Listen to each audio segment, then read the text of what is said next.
Hello everybody. After priming all the parts of the center section, I can now prepare them for assembly. After retrieving all the parts from the paint booth, I cleaned up the spray gun, the paint gun, and then I can start dimpling all the parts. Most of the time I dimple after priming because it is less wear and tear on the scuff pads and on the cleaning towels. That's sometimes I did before. This time I did it afterwards. And I also need to have some extra parts, which is mostly the baggage compartment side skins. There is a internal, let's say, extra skin on the inside, extra piece of material for the sides.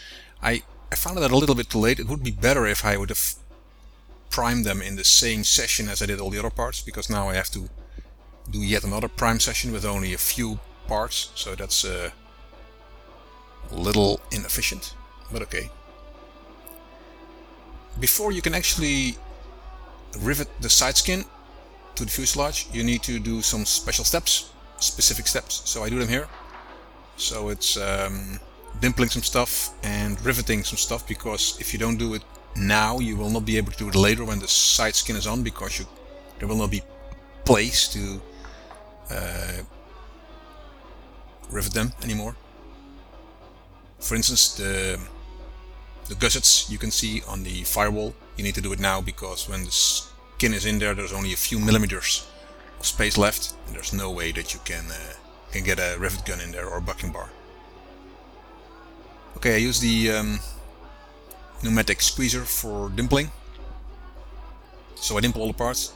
Since what I said earlier, right, it's a lot of parts, so yeah, it was a lot of building, and also now there's a lot of dimpling to do. So that's quite some work. So what I do is I dimple it, I attach nut plates if that's necessary. So for instance here I'm attaching nut plates to the forward bulkheads.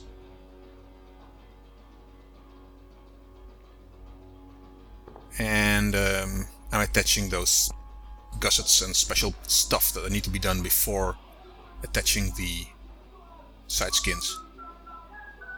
Actually, it's explained quite good in the manual and the drawings, but you have to be careful there.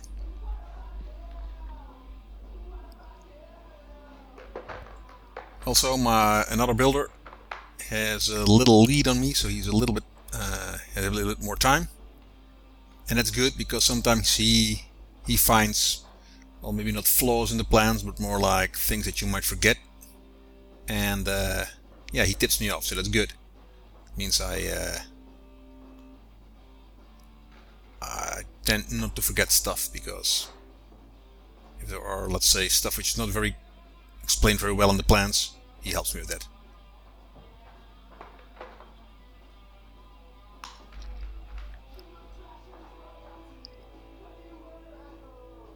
So these package compartment internal panels need to be made in size, and they need to be attached to the longerons. Again, a lot of dimpling and installing nut plates again.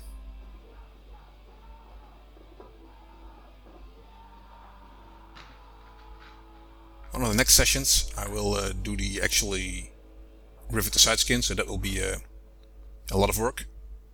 Now these are all just, let's say, small preparations before riveting the side skins. Here I'm riveting those gussets. Again, I do it with the pneumatic squeezer.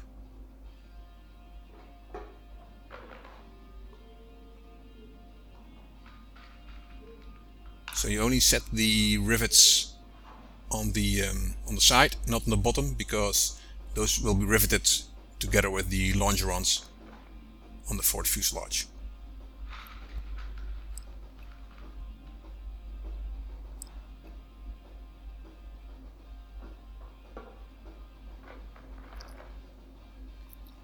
riveting another side panel on the forward part. This is actually where, if you would have a tricycle gear, it would be one of the parts where the tricycle gear is attached to. But since a tail dragger, it's just a flat plate.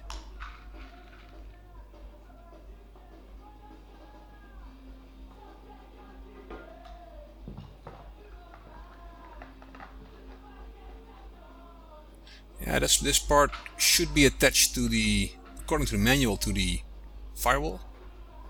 But I don't see how I can do that, because it should attach to an angle and I don't know which angle, so I wouldn't be able to guess how to do that. So I'm not going to do it. I'm going to leave it just before I set the rivet side skin. I just have to remember this, because if I would rivet the side skin, then I have to drill out everything again if I forget it. So note to self. Okay, riveting the pedals, the brake pedals. I can do that. It's not saying it in the drawings, but I guess I can do it anyway, so I'll do it. So this day is just, preparing all this, the loose stuff that I can assemble or dimple or whatever before I need to rivet the side skins. So then I have a lot of assembled parts which I can use. So some people ask me, what are those pins sticking out of the side of your plane? Those are clicos. They're called clicos. They're kind of clamps, temporary fasteners in the holes where the rivets would go. So these are not permanent.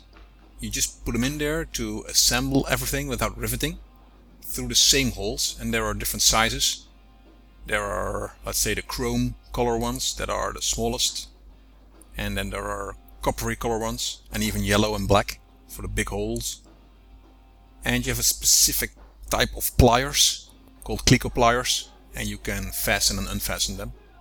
So again, these are just, it's tools, right? These are clamps, special type of clamps that you can use during the build of your plane, because you have to attach and detach parts many times without actually riveting them.